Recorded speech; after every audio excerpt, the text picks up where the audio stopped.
What's up guys, welcome back to my channel. Today we're doing the mid-year freakout tag. I'm very excited for this tag. I kind of can't believe we're already in summer, like it's officially summer and we're halfway through the year. So I will leave the questions to this tag in the description box below. If you want to do it, by all means, do it, tag me in it, because I wanna know what you guys are reading and what you've enjoyed so far. To give you a little bit of a background, I've read 28 books so far this year. 20 of them have been fiction, 8 have been nonfiction, 12 of those were audiobooks, and then I've DNF'd 7. So that's kind of what we're looking at this year for my 2022. So yeah, without further ado, let's get into it. First question is best book you've read so far in 2022. That one is easy because I literally just finished it. It's actually the book that I read while I was in Florida. I have a whole reading vlog of me reading on the beach with that book, so if you're interested in that, I will leave it up in the cards for you. But that book is Our Wives Under the Sea by Julia Armfield. This was an impulse buy, and I mentioned this in my Florida vlog. I was on the Book Depository's website buying something else, saw it, fell in love with the cover immediately, was like, what is that? I need to know what that is. Clicked on it, read the description, and added it to my bag pretty much instantly, and checked out very quickly, so I couldn't buy anything else. I'm glad that I read it. It was a perfect beach read.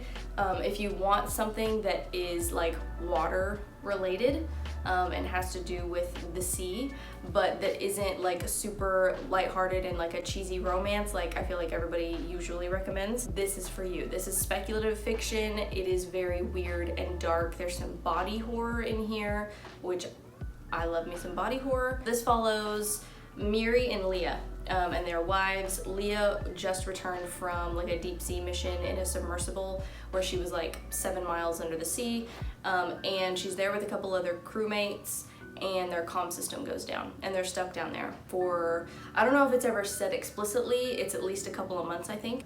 And so obviously you can imagine they go a little crazy. So when Leah finally makes it back up to land, to the surface, she's different. She's not quite the old Leah that Miri remembers. So it is very much a commentary on their relationship, love, loss, grief, and yeah, like I said, there's some body horror in there, so things get pretty interesting. Highly recommend it. Yeah, couldn't put it down. It's awesome. The next question is the best sequel that you've read so far in 2022. For me, this has to be Feral Creatures by Kira Jane Buxton. So Hollow Kingdom is the first book, which follows a domesticated crow named Shit Turd, and it's the zombie apocalypse, and he sort of makes it his mission to go around and free all of the trapped pets in the neighborhood, because now all the owners are zombies. So the first one's pretty cute. The second one was just as good, same sort of vibe. The author has a lot of sort of strange pets, and you can feel her love for animals through the text. It's written from several different perspectives of animals, not just the crow. I love that she changes her writing style based on if she's writing from like a crow's perspective or a dolphin's perspective or a spider's perspective. It's very unique, very different. I don't know that I've ever read any other stories quite like it. It's almost like Charlotte's Web for grown-ups or something, or like James and the Giant Peach, you know, because there are animal characters or like insect characters, but written for like an adult audience. So yes, highly recommend if you're an animal lover or not. Honestly, they're very unique. The next question is a new release that you haven't read yet but want to, and that is Sea of Tranquility by Emily St. John Mandel. So Station 11 I have read. That book was given to me, I think it was gifted to me by the English department when I graduated. So I read that one, I would have graduated in 2017. Sea of Tranquility sounds really fascinating. So she sort of sticks with the sort of global pandemic trope. She kind of likes that sort of post-apocalyptic vibe. And Sea of Tranquility has to do with that as well, except there's like a moon colony, like a moon base or something. I honestly haven't read the blurb. I've just heard people talking about it, like on BookTube and stuff. Sounds amazing. The cover's beautiful, and I love her writing. I really enjoyed Station 11. I have not gotten my hands on it yet, but I will soon. I think I'm waiting because I prefer paperbacks. I don't really like reading hardbacks. Maybe I'll see if it's available at the library. Maybe I should put it on hold. You guys let me know what you think if you've read Sea of Tranquility. So the next question is the most anticipated release for the second half of the year, and that is absolutely A Prayer for the Crown Shy by Becky Chambers. So in the first one, A Psalm for the Wild Built, it basically takes place in a distant future, and there's like been an overtaking of robots, like society has been completely automated, and then the robots have decided that they want their freedom. Robots just exist out in the wild and have as much freedom as humans do. I'm obsessed with the first one. It's so good, it's so unique. It's like something that as a writer, I'm like jealous that I didn't think of it first because it's so good. So I'm very excited for the sequel. Literally haven't even read the blurb, I don't think. I couldn't tell you what it's about. And I know it comes out in July, so it comes out very, very soon. I've actually already got a copy on hold at the library. I'm like 12th in line, I think, but I don't care. I will wait as long as I need to. They're also not super like techie. They're definitely soft sci-fi, not hard sci-fi. So even if you don't normally read science fiction, I feel like you will like those. And the next question is the biggest surprise of the year. And I don't know why, but for some reason that was Sorrow in Bliss by Meg Mason. I think it's just because from the blurb, it sounds like it's just gonna be really depressing. And it was brilliant, it was amazing. It's one of those books where you don't feel like too much happens because you're just so inside the main character's head, Martha. She's just turned 40 and her life and her relationships, her marriage is sort of eroding around her. And so it sounds like it's just gonna be sort of a cry fest. But you just have to keep reading because she's so relatable. There's just something about the way the author writes her story and just like her thoughts. She's so relatable that you just, yeah, I feel like anybody can relate to her. So I will say there's a lot of mention of, maybe not a lot, but like suicide, mental health. I mean, the whole thing is just like about Martha's mental health. So highly recommend, but maybe trigger warning for that.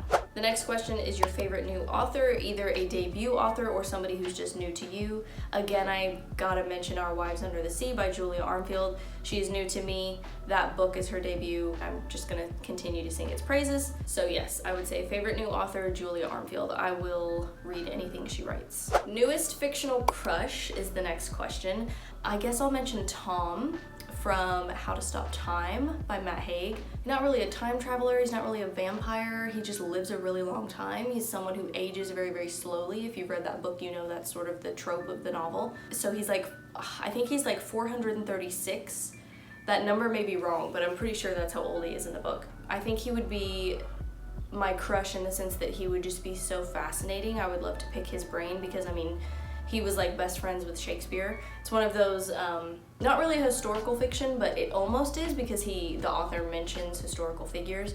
So yeah, to sit and talk to somebody who's like 400 something years old, I think that makes like the Twilight fangirl that's deep, deep inside me very happy. This idea of like, you know, being around people who are much older than you and have stories to tell, I think that would be really fascinating. So we'll say him.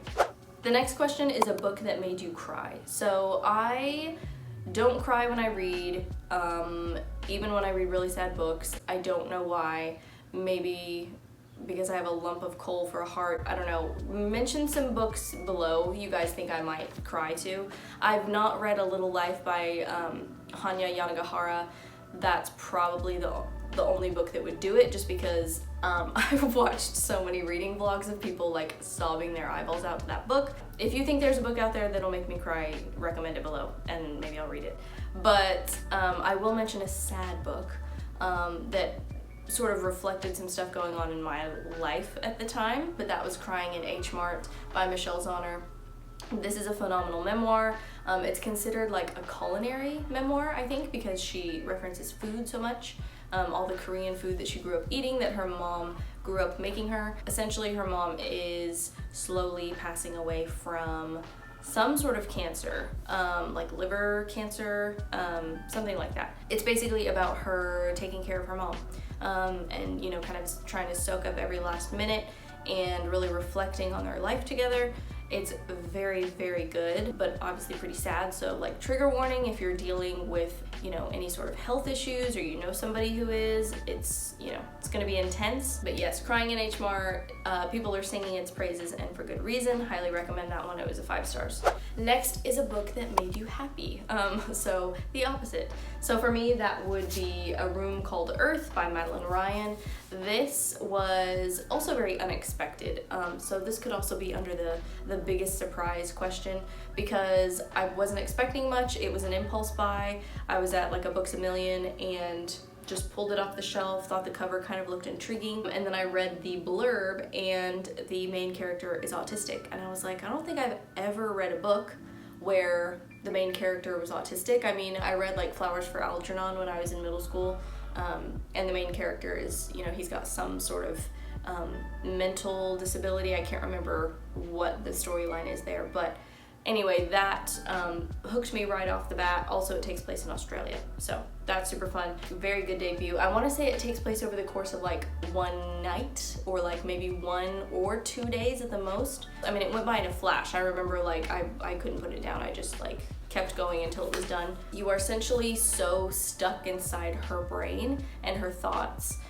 It's almost like how certain YouTube videos, like certain vlogs of somebody's life, it seems so simple and basic and almost boring because it's just like you're watching somebody live a day of their life, but it's like fascinating because it's not your life. She's like kind of falling in love slowly with this man. It's fascinating because you're just sort of stuck inside her head. It's nice to get it outside of your own head sometimes. So highly recommend this one for that reason.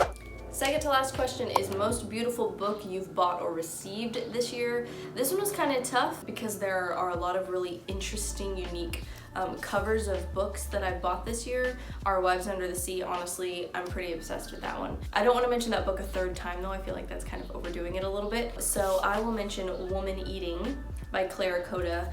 This is one of those books that if you really look at it up close, there are like little details that you continue to notice. There's something about the way that the woman on the cover is sort of cracked, almost like an old painting, or she's made of porcelain or something. I didn't even notice that the first time that I picked it up. I love that it looks like art, like it's artwork. It's not just like a photograph.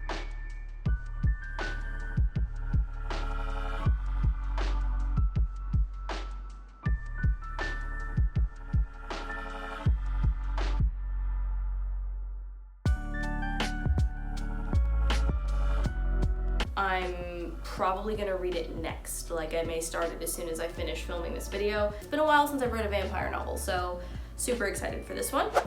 And then the last question is a book that you plan to read by the end of the year. So this is a book I've been putting off and putting off. I've managed somehow to not see the film, and that is American Psycho by Bret Easton Ellis. I have read Ellis before. What did I read? I read Less Than Zero, which is good if you want to step inside the shoes of like a drug and sex obsessed 80s frat boy. You guys know the drill.